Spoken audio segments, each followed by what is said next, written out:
I mean, that works for the first three providers, which are willing to pay for maybe four. And then all the other cable channels, they're not getting any of that subscription money. So they have to have ads. And then it comes full circle. And the ones you weren't getting ads from were like, well, we could double our revenue if we add ads too. So we're just kind of, it's back to the future. We're reliving that moment in cable, but we're doing it on streaming now. Yeah, but I don't watch those ads. And Scarlett, I know your kids aren't watching the ads. Gen Z is just angry about having to watch advertising because they've grown up where they haven't had to do it. And so when they're forced to sit through it, it's just, something that really gets at them. Is the advertising that they're going to see on streaming services going to be markedly different than what we got on network television in the 80s and 90s? Yeah, I mean it's literally exactly what my company Mountain does. So we democratize TV ads. So what you're going to see is a lot more advertisers, and they're all competing to get your attention. So they're going to be more entertaining. Instead of it just being kind of the same old beer brands and car brands, you're going to see a lot of emerging brands that are actually using television now on streaming to kind of basically just show you the products they have, but do it in a very entertaining way. So it is a bit different. You're also starting to see the ads get shorter. Netflix just announced like 10-second ad formats for their property. So, I mean, just expect more entertainment from the ads, more diversity of advertisers, and hopefully over time they get a lot shorter just to connect with that consumer. Will it look more like Super Bowl ads, or are Super Bowl ads a thing unto themselves that won't be replicated anywhere else because of the budgets, because of the big audience? Well, yeah, I mean, some of the best advertising has come out of my company have been for the, not huge amounts of money. Mm-hmm. We have Maximum Effort, Ryan Reynolds' ad agency is literally a part of Mountain. And so they do ads for as little as tens of thousands of dollars. And they, I think they might be doing a Super Bowl ad. So they do them for millions also. It just depends on the how much special effects and the actors and all that kind of stuff that controls the cost. The bottom line is if you have something, a product people are interested in, and you present it to them in an interesting way, people do actually respond to the advertising and go check out your product and potentially become a customer. And that's, at the end of the day, you're just trying to connect, like match consumers with brands that potentially going to love. It's not like jingles anymore and just pushing brands on you. It's more about making that connection. Is it right to say Netflix has sort of taken the lead on this? And if so, based on that, what is Disney hoping to achieve?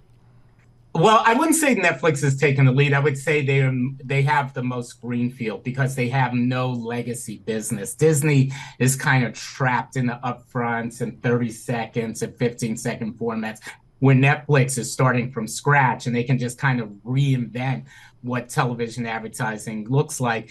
But that being said, it's not easy to do. And so they're out the gate struggling a little bit.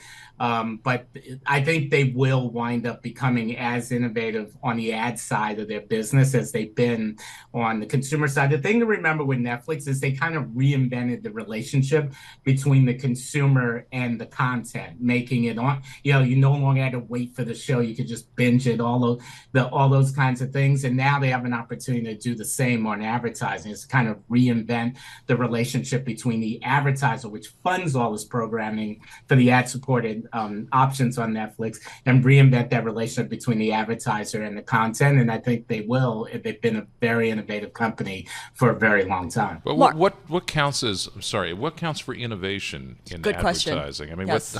Give me an example. Yeah. So a lot has to do with the formats, I think. It's like, again, you don't have to sit there for 30 seconds. If you look at social, like if you look at ads on TikTok and you look at them on Instagram, even though they're both somewhat feeds, the ad content is very different. I think on TikTok, it feels much more like the content that you're scrolling through. Mm-hmm. On Instagram, it feels a little more traditional. There's a mix of video. So it's subtle changes that just make the ad format, again, feel like a form of the entertainment. So you're not like dreading the interruption. You're like kind of like hopefully entertained by it. Yeah. And one thing that makes the advertising, like something that we do is what we call fast advertising, where the ads are, and this is like the maximum effort, where the ad content is like just extremely culturally relevant. It's like today's cultural news becomes literally tomorrow's ad. There's no delay. And so having that kind of support, we don't have to plan it a half year in advance. You can just come up with something right now and get it on the TV. I think that's pretty important. I think that's something Netflix and pretty much all networks are going to start to support. So as we look ahead to Disney earnings on Wednesday, Mark, I wonder if Disney has room to innovate advertising on Disney Plus or ESPN Plus that really takes advantage of its different businesses, including theme parks. What can it do innovation-wise that other media companies, other streamers can't do? Well, I think that they can do whatever they want. I think Bob Iger for quite a while now has been saying that he wants to kind of do away with the concept of an upfront, and he wants the advertisers to have a lot more freedom and just kind of Disney be where they want to be, not where they're trapped into an upfront contract.